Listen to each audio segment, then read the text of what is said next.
Pace a tutti, buona domenica e buona Pasqua. L'altro giorno ho visto un'immagine su internet che mi è piaciuta e mi ha fatto riflettere. In questa immagine c'era disegnata il simbolo della Santa Cena, la croce e la tomba aperta. E c'era scritto: tante cose possono succedere in 3 giorni. Nel giorno comunemente noto come Venerdì Santo, Gesù fu crocifisso. Attorno alle 3 morì e in quell'istante la cortina del Tempio si squarciò in 2, da cima a fondo, e la terra tremò, le rocce si schiantarono, le tombe si aprirono e molti corpi risuscitarono, come narrato in Matteo 27. Vi rendete conto? Le tombe si aprirono e molti corpi risuscitarono. Il giorno dopo Gesù fu sepolto in una tomba che viene chiusa da una pietra pesante chissà quante centinaia di chili e fu sorvegliata a vista, perché i capi dei sacerdoti e i farisei avevano paura che i discepoli potessero rubare il corpo e fingere che Gesù potesse risorgere davvero, perché loro non credevano, non avevano capito veramente chi Gesù fosse e cosa avrebbe fatto. Però al 3° giorno la pietra rotolò e un angelo apparve. Le guardie tremarono come morte. Gesù era risorto davvero dai morti. È il più grande miracolo di sempre. Ecco quello che può accadere in 3 giorni. Celebriamo la Pasqua con la certezza di servire un Dio grande che ci conosce e che ci ama. Nelle nostre difficoltà ricordiamoci quanto può accadere se mettiamo la nostra vita nelle mani di Dio.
Gesù vive, gloria al tuo nome, Signore.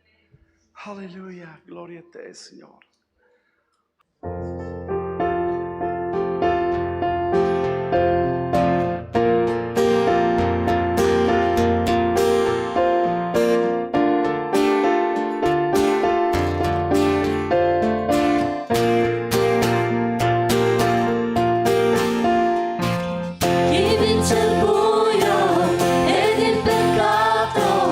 Il cui amore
è colui che ha vinto la morte, degno è l'agnel di Dio.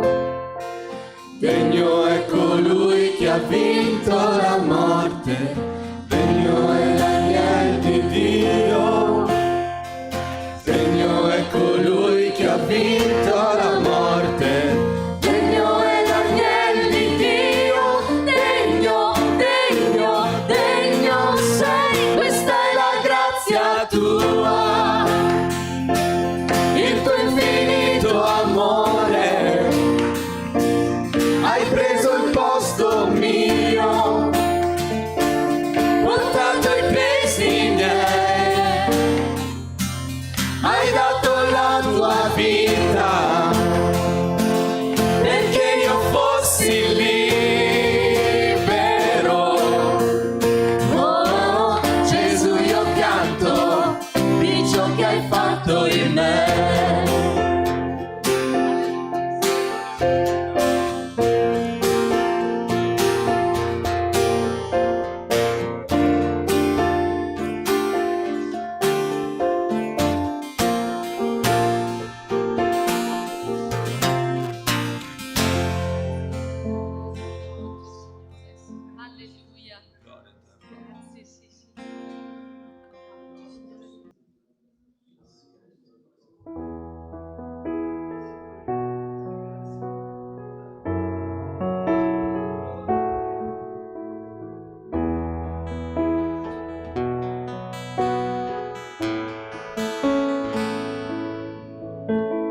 Gesù, sei sceso, la luce del mondo, apri i miei occhi a vedere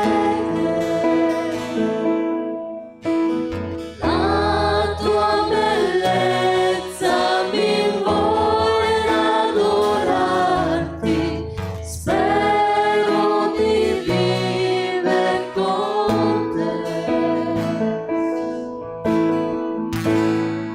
Sono qui per adorarti, qui per benedirti, sono qui per dirti, Signore, sei così maestoso, così glorioso, così amoroso agli occhi miei. Re del mio giorno così esaltato, glorioso in cielo lassù, venuto umilmente, hai preso il mio posto, solo perché amasti me.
così maestoso, così glorioso, così amoroso agli occhi miei.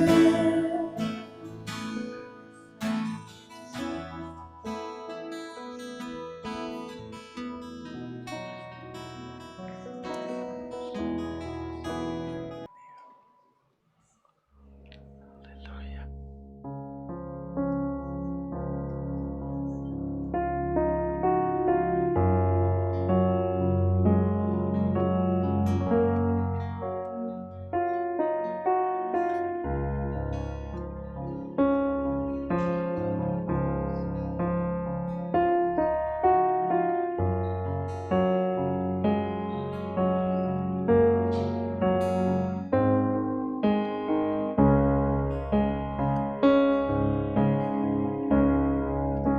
Siamo qui per te. Muoviti fra noi. Quello che hai fatto già, lo rifarai per noi. Se gridiamo a te, i morti vivono, niente è impossibile,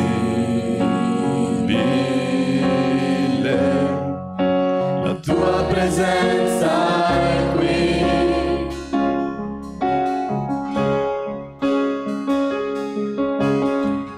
Farai miracoli, noi crediamo in te, nella potenza del tuo nome, Gesù. Farai miracoli, noi crediamo in te, nella potenza del tuo nome, Gesù.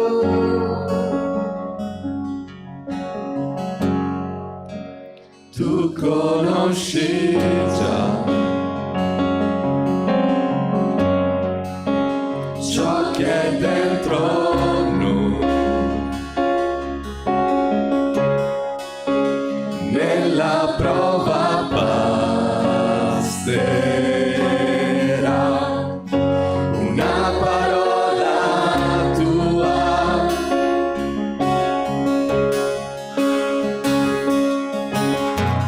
Farai miracoli, noi crediamo in te, nella potenza del tuo nome, Gesù. Farai miracoli, noi crediamo in te, nella potenza del tuo nome, Gesù.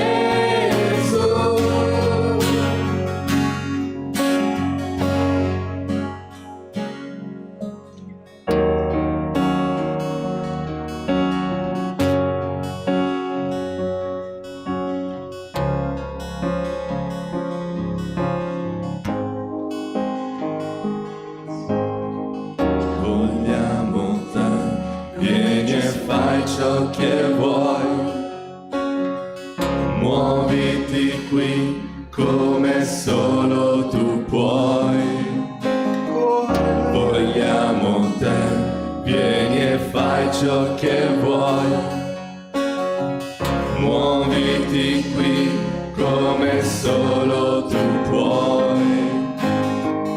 Vogliamo te, vieni e fai ciò che vuoi, muoviti qui come solo tu puoi. Alleluia.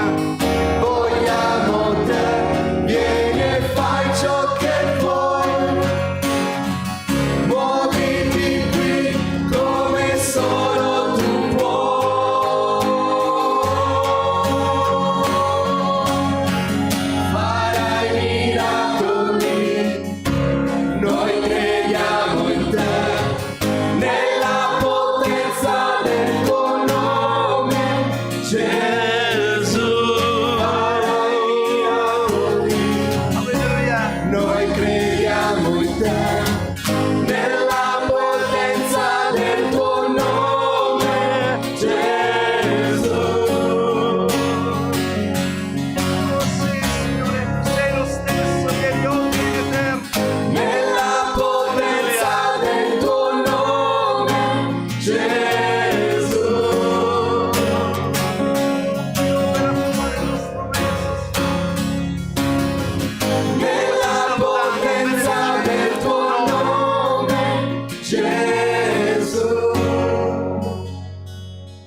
Amen.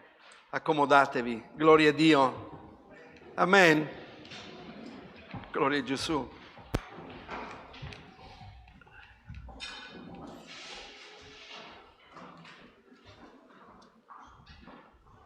Avevo visto una vignetta anch'io, come diceva Chiara. Anch'io ho visto una vignetta di un bambino vicino a una croce e gli chiede a Gesù: dove sei? E Gesù gli risponde: sono nei pensieri, nella mente e nei cuori di quanti hanno creduto in me. Quanti possono dire Gesù è in me? Wow, ci sono tante mani che non lo devono ancora riceverlo il Signore nella propria vita. Allora voglio vedere di nuovo, scusatemi perché sennò chiederò subito un appello di preghiera per quanti sono in mezzo a noi che non hanno ancora ricevuto il Signore. Quanti hanno Gesù nel proprio cuore? Wow, gloria a Dio. Egli vive in noi. Amen. Gloria a Gesù. Dio è buono e la sua benignità dura in eterno. E allora sapete che nel mondo evangelico, purtroppo, dicevo anche, ho scritto ieri un po' qualcosa riguardo a questo, no? Ci sono quelli che dicono: no, non possiamo dire buona Pasqua perché per noi tutti i giorni è Pasqua. Vero, tutti i giorni è Pasqua, ma Dio ha stabilito, proprio nella sua parola, è scritto che Dio ha stabilito che questa festa fosse una festa perenne, per sempre. Dio l'ha stabilito, lo leggiamo in Esodo, capitolo 12, al versetto 14, e dopo anche al 26 e al 27, dice: quel giorno sarà per voi un giorno da ricordare e lo celebrerete come una festa all'eterna, lo celebrerete d'età in età come una legge perpetua. Dio ha stabilito che il giorno della Pasqua fosse da ricordare nei secoli dei secoli dei secoli finché Gesù tornerà. Dio ha voluto così, non ci ha voluto dire il giorno della sua nascita, non l'ha voluto scrivere, ma sapete che oggi anche per gli ebrei, proprio oggi, è Pasqua. Proprio in questo giorno anche per gli ebrei festeggiano la Pasqua. Noi cristiani sappiamo la vera Pasqua. Cristo è la nostra Pasqua. Amen. Poi al versetto 26 e 27 dice proprio così: quando i vostri figli vi chiederanno che significa per voi questo rito, risponderete: questo è il sacrificio della Pasqua all'Eterno, che passò oltre le case dei figli di Israele in Egitto, quando colpì gli egiziani e risparmiò le nostre case. Dovevano ricordarlo ai propri figli, dovevano ricordare ciò che Dio aveva fatto, e noi dobbiamo ricordare ai nostri figli anche questa mattina, perché anche a scuola i bambini sanno che Pasqua, hanno festeggiato questa festa, la vediamo anche attraverso la tradizione, l'uovo di Pasqua, Pasqua è anche questo il simbolo, ma noi dobbiamo dire ai nostri figli la realtà della Pasqua. Pasqua per noi è Cristo, perché come abbiamo cantato morì per me, è morto per me, per il mio peccato li ha portati sulla croce, i miei pesi, mi ha liberato dalla morte eterna. Amen, gloria a Dio, alleluia. Quindi chi più di noi questa mattina può dire buona Pasqua sorella mia, buona Pasqua fratello mio, perché abbiamo realizzato e abbiamo sperimentato la vera Pasqua nella nostra vita. E spero che non ci sia nessuno in mezzo a noi che deve ancora sperimentare la vera Pasqua, ma poi più tardi vi dirò chi è che può sperimentare la vera Pasqua. Per quanti ci stanno seguendo, che questa mattina possiate realmente festeggiare la vera Pasqua, che Cristo Gesù il Signore sia nato nelle vostre vite. Amen. Gloria a Gesù. Gloria a Dio. Bene, allora questa mattina andiamo alla parola di Dio. Questa mattina come non avrei potuto trattare questo argomento? La Pasqua. La Pasqua di Cristo noi trattiamo. Amen. Quindi venite con me al capitolo 16. Alleluia, leggeremo dal versetto 1 al versetto Marco capitolo 16. Cosa avevo detto? Beh, potevate andare lo stesso. Non avete il discernimento degli spiriti. Lo dovete chiedere al Signore.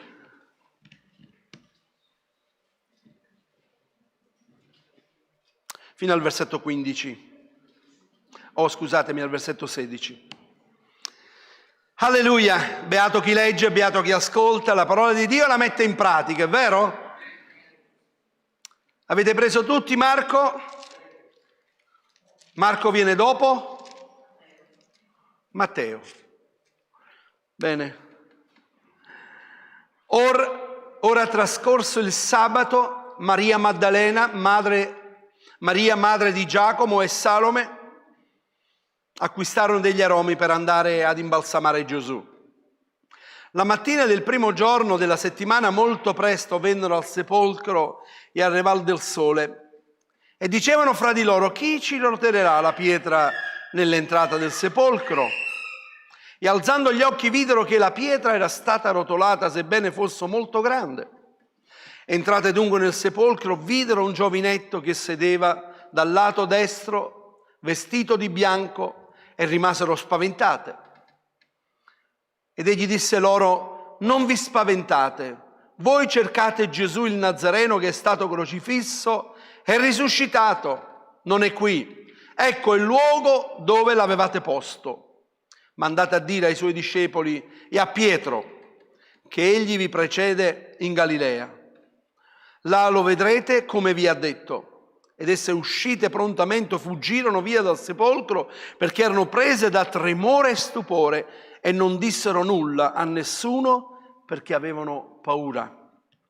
Or Gesù, essendo risuscitato la mattina del primo giorno della settimana, apparve prima a Maria Maddalena, dalla quale aveva scacciato 7 demoni, e l'andò e l'annunciò a quelli che erano stati con lui, i quali erano afflitti e piangevano, ma essi, udito che egli viveva, non era stato visto da lei, che era stato visto da lei, non credettero. Dopo queste cose apparve in altra forma a 2 di loro che erano in cammino verso la campagna, anch'essi andavano ad annunciarlo agli altri, ma non credettero neppure a loro.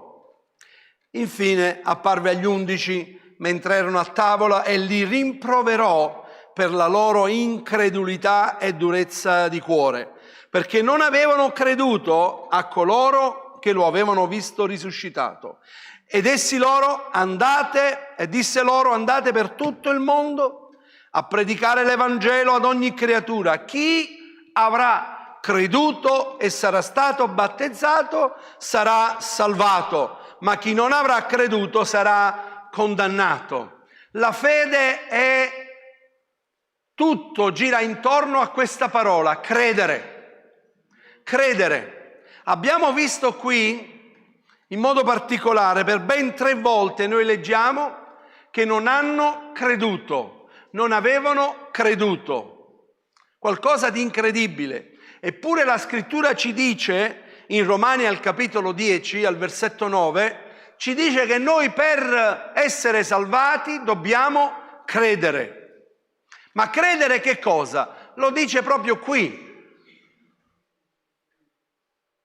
Lo mettete su? Romani capitolo 10, il versetto 9.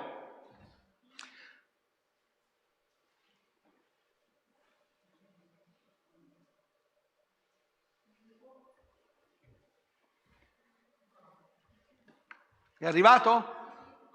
Poiché se confessi con la tua bocca il Signor Gesù e credi nel tuo cuore che Dio lo ha risuscitato dai morti. Cosa bisogna credere? Bisogna credere che Gesù è risorto.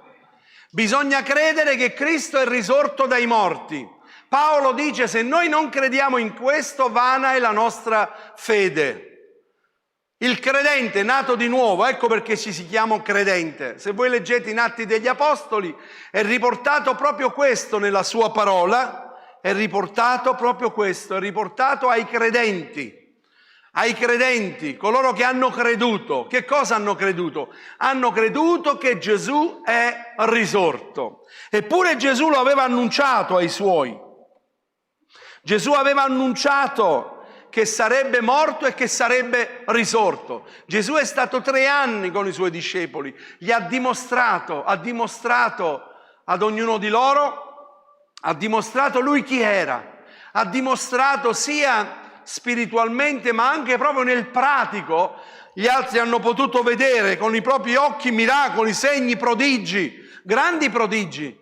Hanno visto anche la trasfigurazione, ha visto Giovanni e Pietro, hanno visto che il Signore si è trasfigurato sul monte, hanno visto quelli dell'Antico Testamento presente, qualcosa di sovrannaturale, hanno visto, eppure la Scrittura ci dice non avevano ancora creduto. Quanti di noi viviamo ancora oggi, viviamo nel cristianesimo, diciamo che abbiamo fatto un'esperienza con il Signore, ci siamo anche battezzati, siamo scesi nelle acque battesimali, ma a volte noi non crediamo. A volte non crediamo. Non crediamo nella parola di Dio, non crediamo nelle promesse del Signore, non crediamo ciò che Dio dice ad ognuno di noi. Sì, fratelli, permettetemelo di dire questo, perché se noi credessimo realmente, noi vedremmo cose che non abbiamo mai visto. Il Signore ci ha detto che bisogna credere avere fede come un granello di senape. Quello vuol dire proprio credere, avere una piena fiducia nel Signore. Io so, dice Paolo, in chi ho creduto. Io so in chi ho creduto, un'esperienza nuova, completamente trasformato.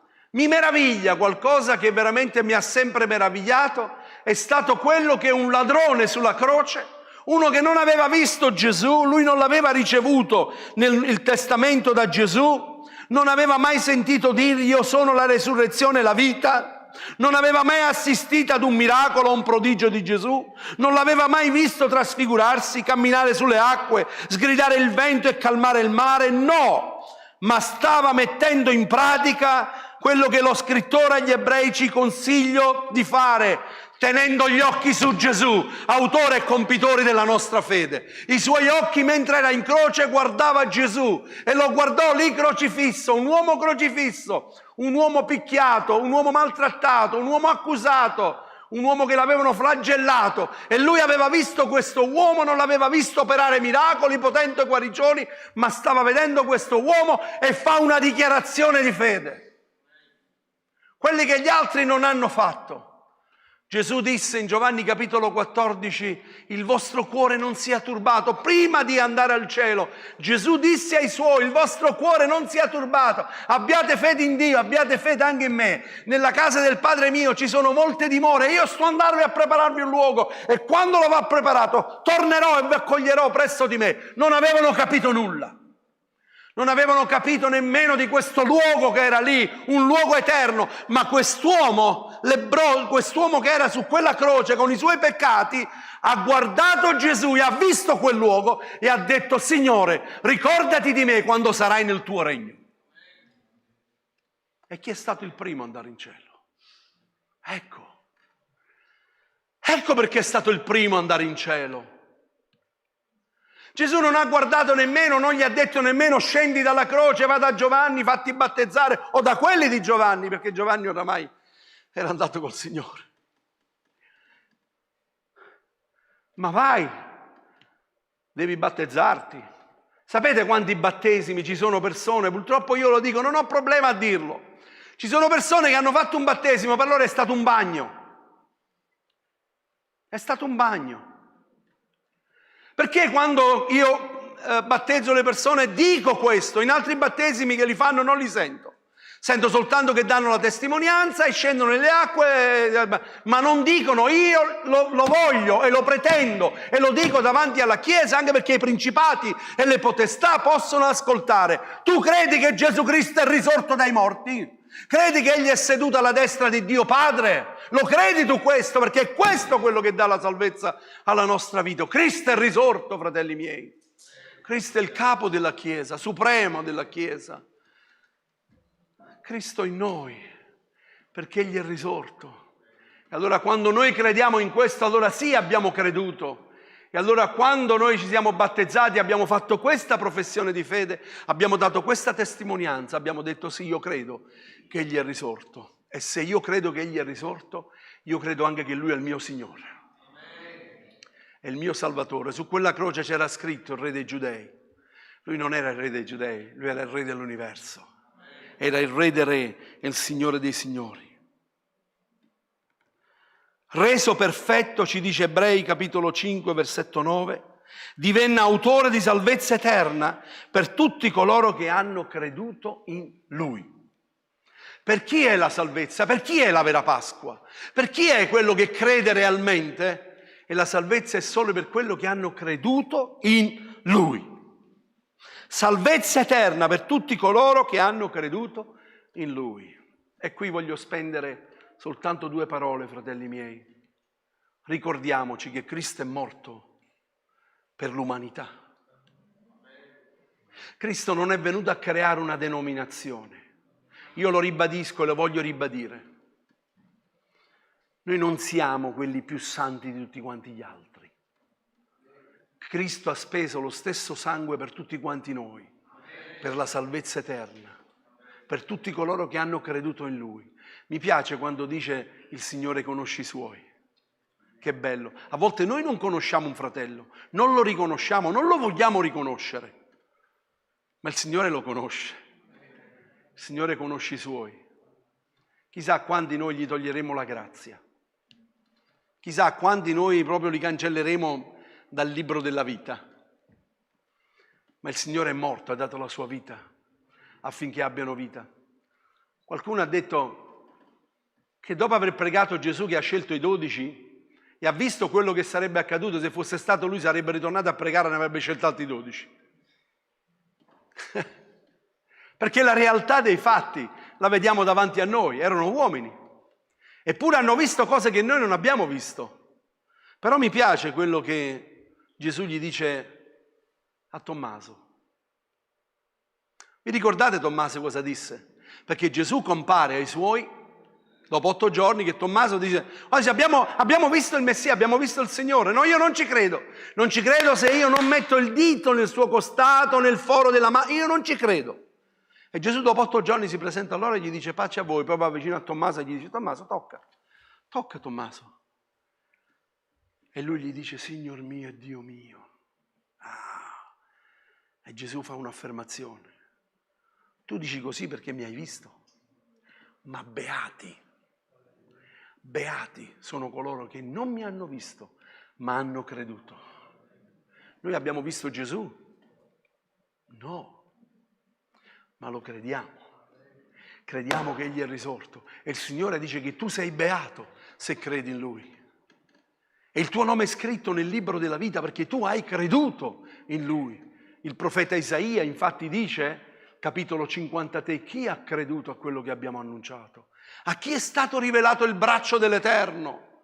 Noi possiamo dire io ho creduto. Questa mattina noi ci accostiamo alla cena del Signore.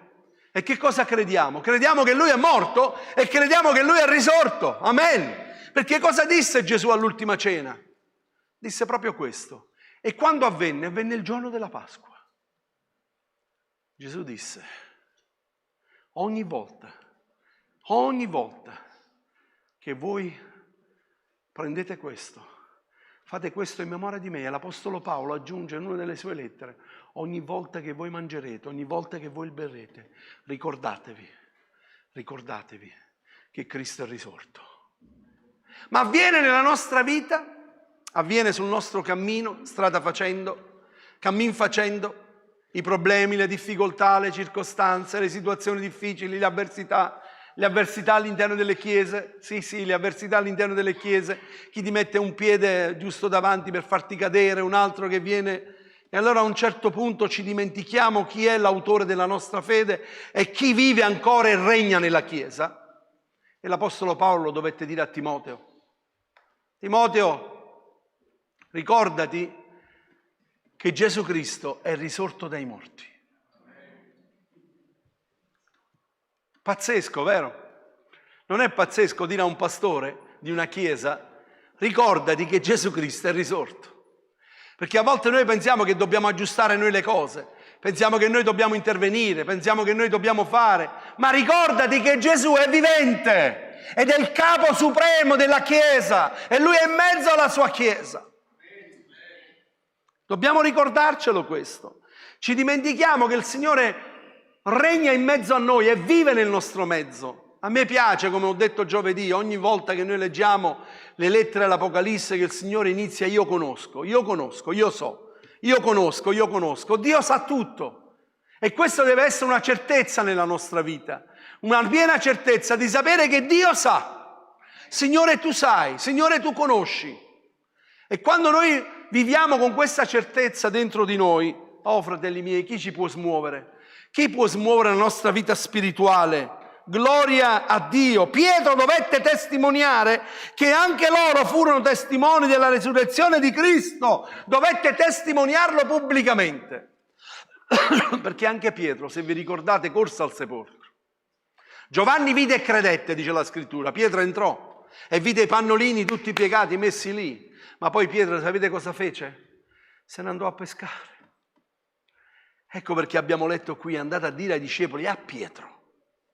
Perché malgrado aveva visto che era vuota la tomba, a me piace i pellegrinaggi che fanno tutti i fratelli quando vanno in Israele, vanno davanti alla tomba. Mio fratello è stato con la Gospel Napoli, è stato proprio qualche settimana fa e quindi si è fatto fotografare davanti alla tomba. La tomba è vuota, quella tomba è vuota, dopo migliaia e migliaia e migliaia di anni. Eppure tanti credenti vanno là perché vogliono vedere il luogo. Ma mi piace questo ragazzino che ha chiesto a Gesù: dove vivi? Dove sei? Sono nei cuori. Quella tomba è vuota, ma Cristo vive nei nostri cuori. È venuto ad abitare nei nostri cuori. Pietro dovette dirlo a Atti capitolo 3 dal versetto 13 al versetto 16 e dice così nella testimonianza di quando lui guarisce, loro guariscono tramite l'unzione dello Spirito Santo sulla loro vita, quello zoppo che era alla porta, davanti alla porta bella, era seduto lì e lui dice: ma voi rinnegaste il santo, il giusto e chiedeste che vi fosse dato un assassino e uccideste l'autore della vita, ma Dio lo ha risuscitato dai morti e del quale noi siamo testimoni. E per la fede nel suo nome di Gesù, che quest'uomo che voi vedete e conoscete è stato fortificato nel suo nome, e la fede che si ha per mezzo suo. Lui ha dovuto testimoniare che ha fatto realmente un'esperienza vivente, che si è incontrato con Cristo risorto. Fratelli, la Chiesa oggi non ha motivo di esserci. Quando parlo di Chiesa parlo di membri di Chiesa all'interno delle comunità. Non ha motivo di esserci se non ci sono anime che si sono incontrati con Cristo. La Chiesa realmente vivente è coloro che hanno sperimentato Cristo Gesù nella propria vita. Non seguono una religione, non sono cristiani per religione, sono cristiani per una relazione vivente con Cristo. Alleluia! È Pasqua anche per te questa mattina? Lo puoi dichiarare: è Pasqua anche per me questa mattina? Se il mondo festeggia, noi usiamo questo termine, cioè in tutte le parti del mondo cristiano e anche gli ebrei festeggiano la Pasqua, quando più noi questa mattina, come dicevo all'inizio, possiamo dire: Cristo è la mia Pasqua. L'Apostolo Paolo fece questa affermazione. Paolo disse: fratelli, Cristo è la nostra Pasqua. Noi abbiamo ottenuto ogni cosa e otteniamo ogni cosa per mezzo di Cristo, per la fede in Gesù Cristo. E la nostra fede parte tutto su questa parola: credere. Io credo. Io credo. Nella Chiesa Cattolica hanno il credo. Io non lo conosco perché non sono nato cattolico, non lo conosco, ma lo sono andato a leggere. Il credo. Ed è molto importante, essenziale per un cattolico, il credo. Ma il credere vuol dire vivere. Non basta credere. La scrittura ci dice che anche i diavoli credono. Anche il diavolo crede e trema, perché creda. Se noi tremassimo, se noi avessimo quel timore di Dio nel credere che Dio è presente, che Dio è presente anche questa mattina nel nostro mezzo. Non lo dico io, lo afferma la sua parola, dove 2 o 3. E io mi auguro che questa mattina ci siano più 2 di 3 in mezzo a noi, che sono qui per incontrarsi con il Signore. Una sola donna un giorno è uscito per toccare il Signore e lo ha toccato e virtù sono uscite da lui, perché il Signore non guarda il numero, il Signore non ha bisogno del numero. Credere, sì, io credo che Cristo è morto per i miei peccati, io credo che Cristo mi ha riscattato, io credo che Cristo ha scritto il mio nome nel libro della vita. Con il suo dito nel suo sangue ha scritto il mio nome nel libro della vita e credo che nessuno può cancellarlo con noi. Se io resto fedele al Signore fino all'ultimo giorno della mia vita, io lo vedrò faccia a faccia. Alleluia! Quanti vivono con questa speranza? Wow! Che speranza meravigliosa! Se noi non abbiamo ancora realizzato, ma facciamo parte di una chiesa evangelica, che noi facciamo parte di una famiglia, ma non lo abbiamo ancora sperimentato. Bene, questa mattina, è proprio tu che magari mi stai seguendo lì attraverso il video, questa mattina tu puoi dare la tua vita a Gesù. Qualcuno ha detto Pasqua non viene mai dello stesso giorno. E poi ha scritto, sapete perché? Perché si può nascere di nuovo in ogni giorno. Si può nascere di nuovo ogni giorno. Però dice una cosa la parola di Dio. Oggi è il giorno della salvezza. Perché questo? Perché noi non sappiamo il nostro domani. Non sappiamo se ci siamo domani, se ci saremo o non ci saremo. Nessuno di noi lo sa. Però io oggi ne approfitto. Io oggi sono venuto qui insieme a voi per lodare il Signore, per glorificare il suo nome. Io credo che Lui è potente da liberarmi da ogni male. Io credo che il sangue di Gesù è potente da cancellarmi da ogni macchia di peccato. Voglio ripeterlo. Io credo che il sangue di Gesù ancora oggi è potente da cancellarmi da ogni macchia di peccato. Wow, adesso sì, funziona. Sapete perché è scritto così? Perché noi continueremo a peccare. Perché noi continueremo a sporcare quella veste che il Signore ci ha dato nel nostro cammino. Però il sangue di Gesù è potente da liberarci da ogni macchia di peccato, fino all'ultimo giorno che noi incontreremo il Signore, fino all'ultimo istante che noi andremo con il Signore. Il suo sangue è potente da poterci purificare, liberare e guarire. Fratelli, sta a noi. Sapete a volte che cosa sperimento io? Sperimento questo. A volte il Signore mi dà una parola che io ci prego tanto la mattina, sto in preghiera, molto presto la mattina, vado in preghiera e dico Signore, dammi una parola che viene dal tuo trono, per la Chiesa, per la comunità. Giovedì volevo proprio iniziare questo, a dire ma che cosa fa un pastore secondo voi? Qual è il compito di un pastore all'interno della Chiesa? Che cosa deve fare? Forse ognuno di voi mi avreste potuto dare un suggerimento, mi avreste potuto dare una spiegazione, perché io credo che non abbiamo mai finito di imparare qual è il ruolo e il compito del pastore. Però una cosa è certa, il pastore si deve assicurare che la pecora mangi della parola di Dio, mangia del cibo sano. Il pastore prima di portare le pecore a pascolo verso un terreno lo va prima a visitare, lo sapete? Scende, lo va a vedere se c'è qualcosa che possa far morire la pecora, la sua pecora, e quindi la toglie via. E poi scende con il gregge, tutto quanto, lì in quel posto dove lui è andato a vedere. E noi che abbiamo una grande responsabilità davanti a Dio, nella predicazione della parola di Dio dobbiamo andare a prendere del cibo che il Signore ha preparato per noi. Ha preparato prima per me e poi per tutta la Chiesa. Ma la cosa che mi fa a volte star male è questo, che non riesco nemmeno ad arrivare a casa e qualcuno mi scrive, a volte più di qualcuno mi scrive e fa Pastore, questa predicazione era proprio per me. Il Signore ha parlato al mio cuore.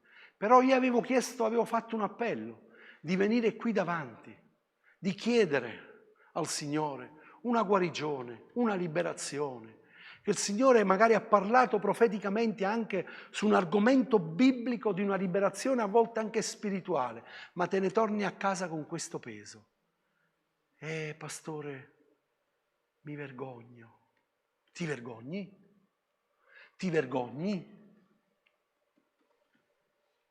Sapete che la salvezza è per coloro che non si vergognano. Io non mi vergogno dell'Evangelo, perché esso è potenza di Dio per la salvezza di ogni uomo. Io devo prendere una posizione. La conversione è questa: convergere, tornare indietro pubblicamente. Io confesso davanti a Dio il mio peccato e dichiaro che l'autorità di Dio ai principati e alle potestà, se Dio mi sta chiamando ad una liberazione nella mia vita, non me ne torno a casa così come sono venuto. Io vengo avanti e chiedo ai fratelli di pregare per me affinché io possa uscire da questo luogo con una completa liberazione. La parola di Dio ci dice: confessate i peccati gli uni e gli altri onde siate guariti. Non lo dico io, lo dice la sua parola, perché il sangue di Gesù ci purifica da ogni macchia di peccato. Questa è la Pasqua. La Pasqua è purificazione. La Pasqua è salvezza. Cristo su quella croce mi ha comprato, con quel sangue mi ha purificato. Amen. E invece ce ne torniamo a casa e abbiamo anche il coraggio di scrivere. So che da oggi in poi nessuno più mi scrive. Il coraggio di scrivere, dice: era per me, però non mi sono sentito, perché me lo dici a fare? Vieni all'appello, vieni avanti. Io sono corso tante volte al Signore, avevo bisogno che pregassero per me, avevo bisogno di chiedere. Si sta perdendo all'interno della Chiesa anche l'unzione dell'olio, si fa molto raramente, ma si corre di qua, si corre di là, prima si va dai dottori, dai medici, quello che il dottore ha detto, quello che il dottore mi ha detto, quello che il dottore ha fatto, poi se il dottore ti dice non c'è niente più da fare sulla tua vita, fatemi l'unzione dell'olio. Ho bisogno dell'unzione dell'olio. La parola di Dio è chiara, l'unzione non è l'estrema unzione, è l'unzione per la guarigione fisica. E dice: c'è qualcuno in mezzo a voi d'animo lieto, salmeggi? Ci sono degli infermi? Bene, chiama gli anziani della Chiesa ed essi ungendolo d'olio. No, ci portiamo ancora sempre le nostre... Io ogni volta che ho qualche cosa, che ho avuto qualche cosa, per togliermi qualsiasi dubbio, che magari vivessi in un peccato, come dice la parola di Dio, perché se ha commesso dei peccati gli saranno perdonati. E allora io vengo subito: fratelli, pregate per me, per favore. Chiamo gli anziani e dico: ungetemi d'olio, per favore, perché ho bisogno. Fratelli, questo è un comando meraviglioso. È scomparso dalle chiese, molto raramente. Qualcuno poi ha detto: ma lì c'è scritto infermo, quindi vuol dire che non può venire in chiesa, resta a casa, è lì, a casa. È vero, sei a casa, ma se tu sei in mezzo al popolo di Dio questa mattina e c'è un'infermità, c'è una malattia, c'è qualcosa che ti sta veramente togliendo da dentro di te la gioia di vivere serenamente, Dio ci ha dato questa opportunità, l'unzione dell'olio per gli infermi, e noi crediamo che la preghiera della fede salverà l'ammalato. Quanti di voi sono stati guariti attraverso l'unzione dell'olio? Wow, gloria a Dio, io lo sono stato diverse volte e credo nell'unzione dell'olio perché è biblico. Allora non dobbiamo trascurare questa cosa meravigliosa che Dio ci ha dato. Ma questa mattina la cosa importante è questa, fratelli: noi ci accosteremo questa mattina e voglio dirvi che si accostano alla cena del Signore coloro che lo hanno sperimentato, coloro che hanno creduto, coloro che sono stati battezzati, hanno testimoniato pubblicamente con la loro fede di credere che Gesù è risorto. Quindi questa mattina noi ci accosteremo e ci ricorderemo del suo sacrificio per ognuno di noi. Ci ricorderemo che Gesù in quella cena ha amato chi lo aveva tradito. Questa mattina vogliamo ricordarci che dobbiamo imparare ad amare i nostri nemici. Dobbiamo imparare ad amare. Dobbiamo imparare a lavare i piedi. È un atto straordinario che Gesù ci ha insegnato. E perché lo fece proprio all'ultima cena? Perché stava andando in cielo. Stava andando in cielo. E aveva bisogno di lasciare un testamento visibile, che tutti lo potevano vedere. Non è verbale, non dice lavatevi i piedi gli uni gli altri. No, l'ha fatto lui. Lo ha fatto lui affinché noi potessimo vedere. Ognuno di noi ha potuto vedere. Non ci ha lasciato nulla per iscritto riguardo a questo. Lui l'ha dimostrato. Ed era il re dei re, il Signore dei signori, il Re della gloria. Si è inginocchiato e ha lavato i piedi ai suoi discepoli. E Pietro che si sentiva lui sempre quello più, no? Mai, Signore, se non ti lavo i piedi non avrai parte con me alcuno. Allora, Signore, non solo i piedi, fammi una doccia completa. Io non so qual è il tuo cammino spirituale. Questa mattina non so a chi sto parlando, però voglio dirti due cose. Se tu appartieni al Signore, tu devi credere che Cristo è risorto dai morti. Devi credere con tutto il tuo cuore che Egli è il Signore e fallo Signore della tua vita in tutto quello che sta succedendo, in tutto quello che ti sta accadendo. Mettilo nelle mani del Signore. Questa è una cosa importante. La seconda cosa che il Signore vuole insegnarci ad ognuno di noi, ad essere Suoi discepoli. Non il discepolo di nessuno dei Suoi discepoli, ma suo discepolo di Gesù. E Lui ci ha insegnati ad ognuno di noi ad avere misericordia, bontà. Sapete cosa dice la sua parola? Che anche oggi, anche questa mattina, le sue compassioni si sono rinnovate per te e per me. Io non so voi, ma ogni volta che entro alla sua presenza dico: Signore, grazie. Grazie perché sono qui questa mattina insieme alla fratellanza. Grazie perché tu mi hai dato l'opportunità di essere qui questa mattina. E ancora, Signore, questa mattina io desidero ringraziarti perché tu sei morto per me. Sei morto per i miei peccati. Alziamoci in piedi. Gloria a Gesù. Alleluia. Buona Pasqua in Gesù. Amen. Alleluia. Gloria a Dio. Dio ci benedica, fratelli miei. Buona domenica a tutti e chiunque incontrate, non vi preoccupate. Dite buona Pasqua. Amen. Amen.